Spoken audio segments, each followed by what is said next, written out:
Good afternoon 11th class students.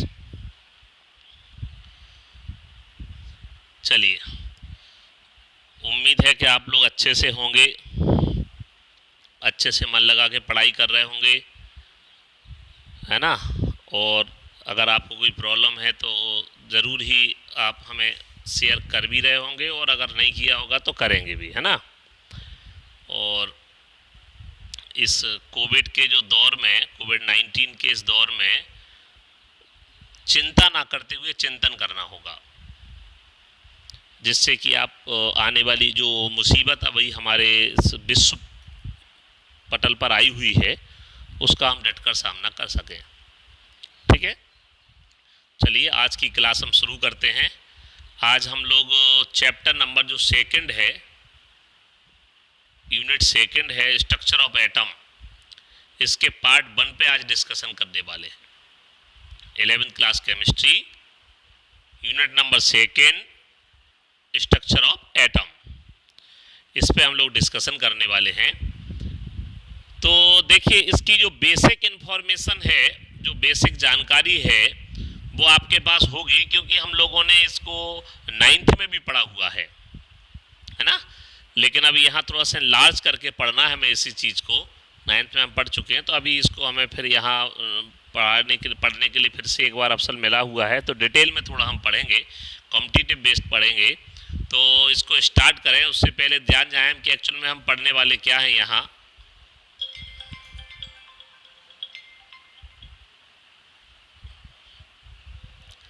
तो इसमें देखिए थोड़ा सा एक व्यवधान आ गया बीच में, है ना। तो कंटिन्यू करते हैं इसको। तो अभी देखिए हम लोग क्या पढ़ने वाले हैं। पहले हम पढ़ रहे हैं इसकी आउटलाइन, कि एक्चुअल में हमें इस पार्ट, जो हम पार्ट फर्स्ट पढ़ रहे हैं अभी इसका, तो इसमें हमें पार्ट फर्स्ट में पढ़ना क्या है। तो इसकी आउटलाइन की बात करें हम, तो पढ़ेंगे development leading to Bohr model of an atom, जिसके कि हम इसमें मेन पोस्टुलेट्स पढ़ेंगे, लिमिटेशंस पढ़ेंगे, और success of bore model of an atom. जैसा कि हमने आपको बताया है और ग्रुप में ही भेजा है, और रिसेंटली अभी भी हमने एक भेज दिया आपको। ठीक है, आप देखेंगे रिसेंटली भी भेज दिया आपको इसमें कि कौन कौन सा पोर्शन है जो सीबीएसई ने इस 2020-21 के लिए डिलीट किया है, क्या चेंजेस सिलेबस में लाए हैं, वो अभी हमने आपको रिसेंटली भी भेजा है, पहले ही भेज चुके हैं, तो थोड़ा सा उसको भी देख लीजिएगा। लेकिन कुछ चीज़ें ऐसी हैं, भले ही हम हर बार क्लास में कहते हैं और आज भी अभी आपको ये चीज़ दोहरा रहे हैं, कि कुछ पार्ट अगर वो रिमूव भी हुआ है, लेकिन इन फ्यूचर वो आपके कंपटीशन के लिए और आने वाले टाइम के लिए उसकी भी ज़रूरत पड़ेगी, तो उसको पूरी तरीके से इग्नोर ना करें। ठीक है, एग्ज़ाम की दृष्टि से हम उसको कर सकते हैं, लेकिन हम उसको थोड़ा सा उसके बारे में नॉलेज रखें हम, क्योंकि आने वाले टाइम में उसको आपको ज़रूरत होगी। ठीक है, तो ये तो हुई हमारी इसकी आउटलाइन। अब देखिए हम पढ़ने वाले क्या है, development leading to the Bohr model of the atom, dual nature of electromagnetic radiations. Actual में जो इलेक्ट्रोमैग्नेटिक रेडिएशंस हैं, जरा आप नाम पर ही गौर फरमाया और पढ़ा हुआ होगा, फिजिक्स में भी आपने इसको पढ़ रखा है, इलेक्ट्रोमैग्नेटिक रेडिएशंस। दैट मीन इसमें इलेक्ट्रिक और मैग्नेटिक फील्ड होते हैं। अभी हम इसमें आपको डायग्राम से भी समझाएंगे। इसमें इलेक्ट्रिक और मैग्नेटिक फील्ड हो। देखिए, आपने हमेशा एक चीज़ शायद कभी देखी हो या वॉच की हो, कि अगर हमारा एक हम इलेक्ट्रिसिटी एक ट्यूबलाइट को भी दे रहे हैं और एक फैन को भी दे रहे हैं, एसी सप्लाई हमने फैन को भी दी और ट्यूबलाइट को भी दी, तो क्वेश्चन ये है दिमाग में कि ये जो फैन है ये घूम क्यों रहा है और ट्यूबलाइट क्यों नहीं भाग रही ऐसे ऐसे, वो ग्लो कर रही है, घूम रहा है। आखिर इसका कॉन्सेप्ट क्या है, क्या ऐसा स्पेशल इस फैन के अंदर जिससे कि ये रोटेट कर रहा है। तो देखिए, आप शायद जानते हो कि जब भी इलेक्ट्रिक फील्ड अगर होगा और उसमें अगर मोशन होगा, इलेक्ट्रॉन के मोशन से मैग्नेटिक फील्ड भी प्रोड्यूस्ड होता है। इसलिए इलेक्ट्रॉन को टिनी बार मैग्नेट कहा जाता है, छोटे चुंबक की भांति माना जाता है इसको। ठीक है, तो फिलहाल हम आपसे बात करें कि जब भी इलेक्ट्रिक मोशन, इलेक्ट्रिक रेडिएशंस रहती है, तो साथ साथ में मैग्नेटिक फील्ड भी प्रोड्यूस्ड होता है। और इलेक्ट्रिक और मैग्नेटिक जो रेडिएशंस हैं, they are perpendicular to each other, ये एक दूसरे के परपेंडिकुलर होते हैं, एज वेल एज ये डायरेक्शन के भी परपेंडिकुलर रहते हैं। अभी हम इसको अभी हम एक डायग्राम से भी समझेंगे। तो यहाँ जो कहा जा रहा है वो है dual nature of electromagnetic radiations, लिखा हुआ है the electromagnetic radiation show wave nature as revealed by James Maxwell. ठीक है, इन्होंने इलेक्ट्रोमैग्नेटिक रेडिएशन का वेव कैरेक्टर होता है ये मैक्सवेल ने बताया। The electromagnetic radiations are oscillating electric and magnetic field produced by oscillation charge particle. Charge particle के ऑसिलेशन से, चार्ज पार्टिकल के ऑसिलेशन से क्या होता है, हमारा इलेक्ट्रिक और मैग्नेटिक फील्ड प्रोड्यूस्ड होती है। जैसा भी हमने आपसे कहा, चार्ज पार्टिकल जैसे इलेक्ट्रॉन है तो जब वो मूव करेगा तो उससे क्या होगा, इलेक्ट्रिक और मैग्नेटिक फील्ड प्रोड्यूस्ड होंगी। बात करेंगे नेक्स्ट, अगर हम dual nature of electromagnetic radiations. Dual nature का मतलब क्या है? डुअल मतलब दोनों तरीके का व्यवहार। अगर हम अपनी बुंदेलखंडी भाषा में बात करें तो अपन कहते हैं ना दोगलापन, दोगले। तो यहाँ पर डुअल कैरेक्टर है और इस डुअल कैरेक्टर की अगर हम बात करें, these field oscillate perpendicular to each other। ये अभी जैसा हमने आपसे कहा इलेक्ट्रिक और मैग्नेटिक फील्ड एक दूसरे के परपेंडिकुलर ऑसिलेट करते हैं and to the direction of propagation of light. और लाइट का जो प्रोपेगेशन का डायरेक्शन है मतलब उसके भी परपेंडिकुलर होते हैं, डायरेक्शन के भी परपेंडिकुलर होते हैं और एक दूसरे के भी परपेंडिकुलर होते हैं। आप समझ गए होंगे ये इशारा हम क्या करने वाले हैं। These do not require a medium for transmission। That mean electromagnetic radiation जो रहती हैं इनके लिए मीडियम की आवश्यकता नहीं होती। These do not require a medium for transmission। इनके ट्रांसमिशन के लिए, इनके मूवमेंट के लिए हमें रेडिएशन की जरूरत नहीं होती। ओके, नेक्स्ट स्लाइड पे अगर हम जाते हैं, जैसे हमने आपसे कहा बात करेंगे डायग्राम की, तो देखिए यह है इलेक्ट्रिक और मैग्नेटिक फील्ड। ठीक है, यहाँ पर अगर हमारा एक जो वेव है वो रेड या ब्लू कलर में जो दिया हुआ है और ये है डायरेक्शन ऑफ प्रोपेगेशन की डायरेक्शन है। जैसे ये जो आपको ब्लैक कलर की जो एक रो दिख रही है, ये ब्लैक कलर का जो ये दिख रहा है ना आपको, सीधा डॉट डॉट डॉट लीजिए, हम इसको रेड से कन्वर्ट कर देते।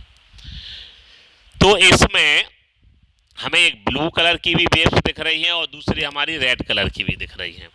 ठीक है, तो यहाँ पर हो ये रहा है कि अगर हमारी रेड इलेक्ट्रिक रेडिएशंस को शो कर रही हैं तो ब्लू कलर की जो है हमारी वो मैग्नेटिक रेडिएशंस को शो कर रही हैं। तो दोनों एक दूसरे के परपेंडिकुलर हैं, एज वेल है जो प्रोपेगेशन है, जो डायरेक्शन है फील्ड की, उसके भी ये प्रोपोर्शनल परपेंडिकुलर है, 90 डिग्री पर है अपनी। जैसे हमने आपको ये इशारा किया, ठीक है, अगर ये इलेक्ट्रिक फील्ड हो गया और ये मैग्नेटिक फील्ड हो गया और ये इसका डायरेक्शन हो गया, ये वाला डायरेक्शन हो गया। ठीक है, तो ये भी एक दूसरे के, ये और ये भी 90 पर है और इसके भी दोनों ये कैसे हैं, 90 डिग्री पर हैं, जैसे फ्लेमिंग रूल जो होता है। तो ये इलेक्ट्रिक और मैग्नेटिक फील्ड की बात कर रहे हैं। Some basic term about electromagnetic waves. कुछ ऐसे टर्म हैं जो आपने सुन रखे होंगे और जिन्हें आप आने वाले टाइम में भी सुनते रहोगे, बार बार नाम आ जाते हैं। वेवलेंथ क्या होती है, फ्रीक्वेंसी क्या होती है, वेलोसिटी क्या होता है, वेव नंबर क्या होता है, ठीक है, एम्पलीट्यूड क्या होता है। ये 5 बेसिक कॉमन से टर्म हैं। यहाँ हम बात कर रहे हैं वेवलेंथ हो गया, फ्रीक्वेंसी हो गया, वेव नंबर हो गया, वेलोसिटी हो गया, एम्पलीट्यूड और होता है एक। फिलहाल वेवलेंथ क्या होता है, distance between any to crest और थ्रोट पॉइंट। ये जो आप इसमें देख रहे हो, इनके अगर हम इसको सिंपल लैंग्वेज में बात करें तो डिस्टेंस क्या है, कोई भी नियरेस्ट दो मैक्सिमा के बीच का डिस्टेंस या कोई भी दो डियरेस्ट मिनिमा के बीच का डिस्टेंस। ठीक है, मैक्सिमा और मिनिमा के बीच के डिस्टेंस को ही क्या कहा जाता है, वेवलेंथ कहते हैं, से लैम्डा से रिप्रेजेंट किया जाता है। तो फिर से एक बार देखिए वेवलेंथ क्या है, distance between any to crest और थ्रोट, मतलब मैक्सिमा और जो अगर हम कहें शीर्ष और गर्त, हाईएस्ट और लोएस्ट, उनके बीच का जो डिफरेंस होता है, nearest between any two adjacent, पास पास वाले। फ्रीक्वेंसी क्या होता है, number of waves that pass a given point in 1 second. एक पर्टिकुलर पॉइंट से 1 सेकेंड में जितने वेव पास आउट हो जाएं, number of waves that pass a given point in 1 second, 1 second में जो पास आउट हो जाते हैं उसको हम लोग क्या बोलते हैं, उसकी फ्रीक्वेंसी कहते हैं। इसको न्यू से रिप्रेजेंट किया जाता है। Wave number, it is the number of wavelength per unit length. That mean अगर हम कहें जो वेव नंबर होता है, वेव नंबर को न्यू बार से रिप्रेजेंट करते हैं, दैट मीन 1/लैम्डा। सेंटीमीटर में वेवलेंथ, सेंटीमीटर यूनिट में वेवलेंथ के इनवर्स को वेव नंबर कहा जाता है। It is the number of wavelength per unit length, that mean nu bar is equal to, या हम कहें wave number is equal to one by wavelength, और वेवलेंथ होगी तब उसकी यूनिट क्या होना चाहिए, सेंटीमीटर होना चाहिए। Velocity, linear distance travel by the wave in 1 second, एक सेकेंड में किसी भी लीनियर वेव के द्वारा जो डिस्टेंस ट्रेवल की जाती है उसे कहते हैं, उसकी क्या, वेलोसिटी, उसे वेलोसिटी कहा जाता है। अगर हम बात करें एम्पलीट्यूड की, तो इसमें जो हाइट होती है इसकी, जिसको ए से रिप्रेजेंट करते हैं, इसकी जो हाइट होती है, जितनी हाइट होती है उतनी ही डेप्थ होती है।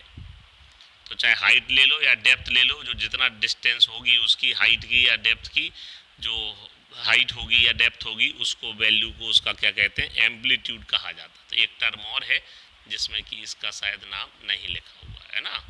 चलिए, limitations of electromagnetic wave theory. Electromagnetic wave theory जो है उसके क्या लिमिटेशंस हैं, क्या क्या कमियां हैं उसकी। तो क्या लिखा हुआ है देखेंगे, electromagnetic wave theory was successful in explaining the property of light such as interference, diffraction etcetera, but it could not explain the following.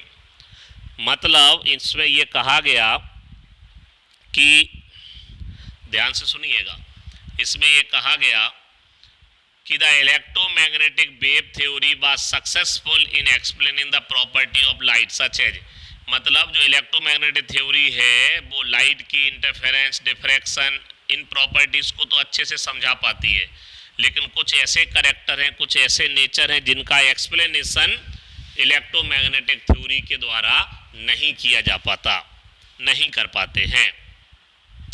So the nature of emission of radiation from hot bodies, जिसको कहते हैं black body radiation. तो electromagnetic wave theory जो है वो black body radiation क्या है detail में आएगा। अभी अगर हम थोड़ी सी एक बात को बताएं तो बात ये सामने आती है कि जो ब्लैक बॉडीज होती हैं, जो ब्लैक ऑब्जेक्ट होते हैं, वो क्या करते हैं, जितने भी प्रकार की रेडिएशंस हैं सभी के सभी को क्या कर लेते हैं, एब्जॉर्ब कर लेते हैं। इसलिए आपने सुना होगा कि हमें गर्मी के दिनों में काले रंग के कपड़े नहीं पहनना चाहिए।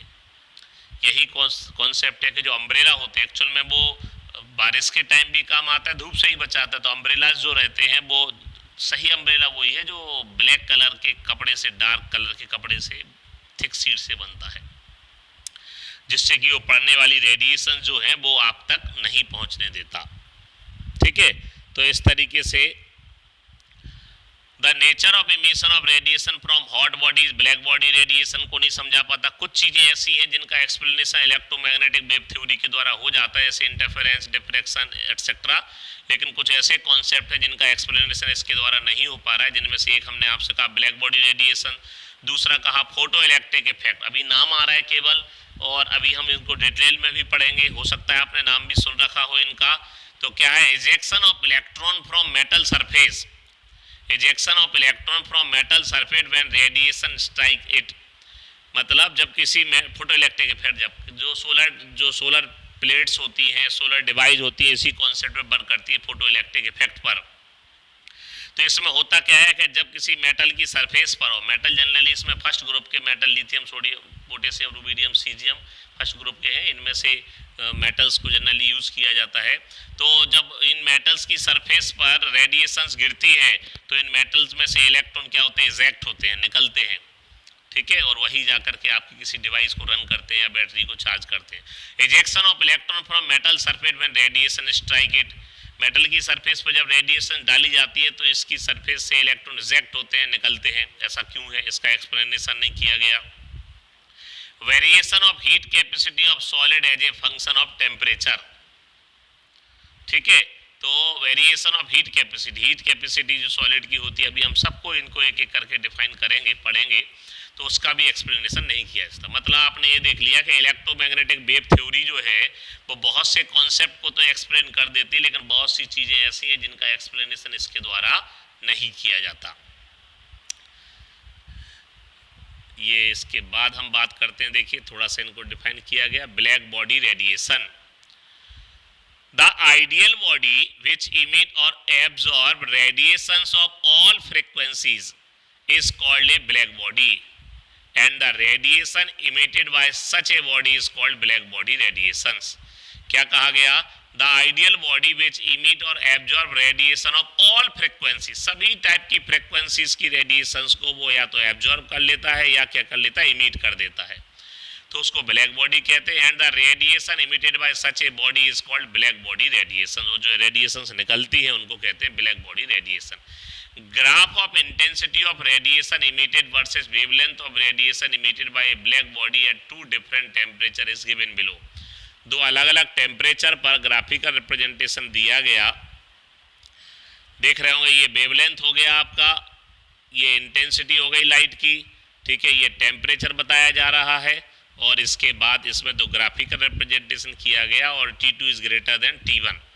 तभी आपने सबको पता है, आपने देखा होगा कि जब धूप तेज होती है तो हमारी जो सोलर प्लेट है या सोलर डिवाइस है वो अच्छे से वर्क करती है। जब धूप तेज होती है तो सोलर डिवाइसेस क्या होती है, अच्छे से वर्क करती है, ठीक है।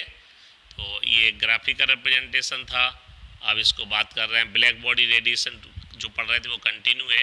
At a given temperature intensity of radiation emitted increase with decrease of wavelength, wavelength को डिक्रीज कर दिया जाए तो एक्चुअल में E equal to h nu होता है और न्यू इक्वल टू होता है C अपॉन लेमडा। तो लेमडा के इन्वर्सली प्रोपोर्शनल होते हैं। अगर हम इसको लिखें, देखिए E equal to h nu और न्यू इक्वल टू होता है C अपॉन लेमडा, ठीक है। तो अब इससे क्या समझ में आ रहा है कि जो एनर्जी है वो फ्रीक्वेंसी के तो डायरेक्टली प्रोपोर्शनल है, लेकिन वेवलेंथ के इनवर्सली प्रोपोर्शनल है। प्लैंक थ्योरी कहते हैं इसको, आपको पढ़ने को मिलेगा, हमने आपको बता भी दिया। At a given temperature intensity of radiation emitted increase with decrease of wavelength, ठीक है। इंक्रीज देखो, इमिटेड जो रेडिएशंस है, इंटेंसिटी ऑफ रेडिएशन इमिटेड जो हो रही है उसको इंक्रीज हो जाएगी with decrease of wavelength, reach a maximum value at a given wavelength and then start decreasing with further decrease of wavelength, ठीक है। The above experimental result cannot be explained satisfactorily on the basis of wave theory of light। ये बताया जा रहा है कि जो Planck quantum theory है या आपका ब्लैक बॉडी रेडिएशन है, इसको हम लोग जो आपका इलेक्ट्रोमैग्नेटिक वेव थ्योरी है उससे इसका कंप्लीट एक्सप्लेनेशन नहीं किया जा पा रहा था, है ना। ये इसकी लिमिटेशंस चल रही है।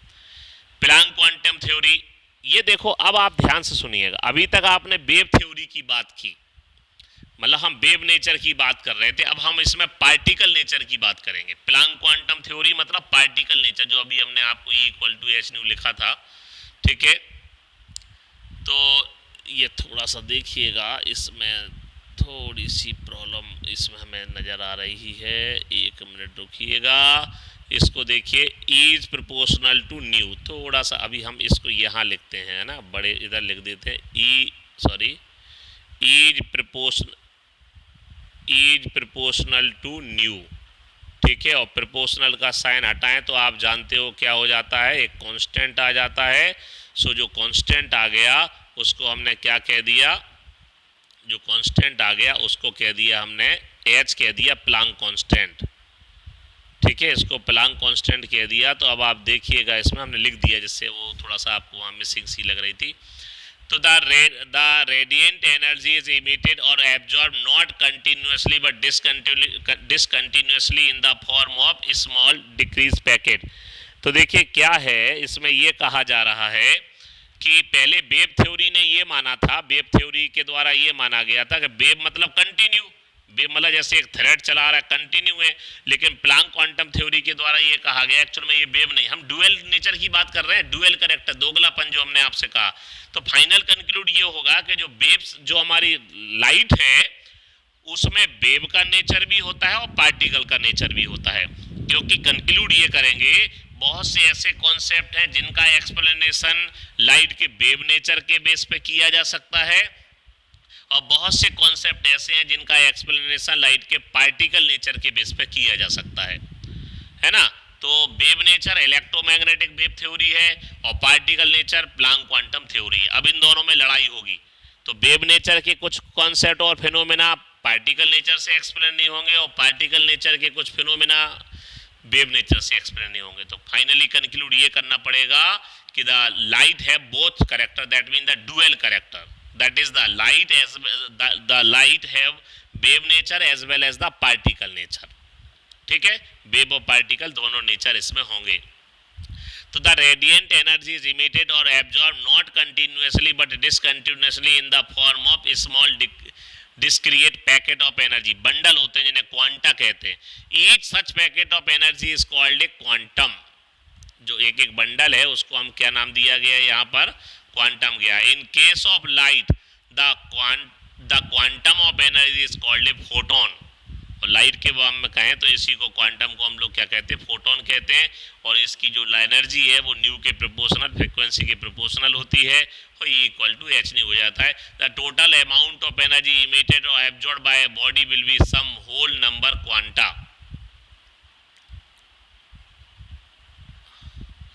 ठीक है, इसके बाद हम बात करेंगे यहाँ पर नेक्स्ट स्लाइड में जाते हैं अगर, तो फोटो इलेक्ट्रिक इफेक्ट है। फोटो इलेक्ट्रिक इफेक्ट हमारा क्या कहता है, जैसा हमने आपसे कहा, this is the phenomena where electron are emitted when certain metal like potassium, rubidium and caesium, अभी हमने आपसे कहा था फर्स्ट ग्रुप एलिमेंट है ना। So potassium, rubidium and caesium are exposed to a beam of light. इन metals को अगर हम एक्सपोज करेंगे बीम ऑफ लाइट पर, तो इन पे जब लाइट गिरेगी, देखो अगर हम इस डायग्राम से हेल्प से आपको बताने की कोशिश करें तो ये देखिए, ये मेटल सरफेस है, इस पर ये लाइट गिराई गई, ये लाइट आई, ये मेटल सरफेस है। तो यहाँ से क्या हुआ, इलेक्ट्रॉन इजेक्ट हुए। ये देखो इलेक्ट्रॉन इजेक्ट होकर के जा रहे हैं और यहाँ अमीटर डिटेक्टर लगा हुआ है, अमीटर, जिससे कि वो उसमें आपको बता देगा कितना वोल्ट आ रहा है। बैटरी में जाएगा तो वो उसको चार्जिंग करना शुरू कर देगा। जैसे कि सोलर, आपने इन्वर्टर भी देखे होंगे, सोलर इन्वर्टर जो होगा वो अपना क्या होगा, लाइट से चार्ज होते हैं, सोलर लाइट से चार्ज होते हैं, सोलर पैनल लगे हुए होते हैं उसमें। ठीक है, तो आज हम इसको चाहेंगे कि आपको इतने पर ही इसको डिसकंटिन्यू करें और कल हम आपसे इस पर फर्दर डिस्कशन करेंगे। Please take care, do hard work, stay home, सुरक्षित रहिए, समझदारी से काम करिए। मुश्किल आई है, निकल भी जाइए। समझदार आज हम उसी इंसान को मानेंगे जो अपने आप को, अपने समाज को, अपने परिवार को, अपने देश को इस मुसीबत से निकाल कर ले जाए। Best of luck, take care.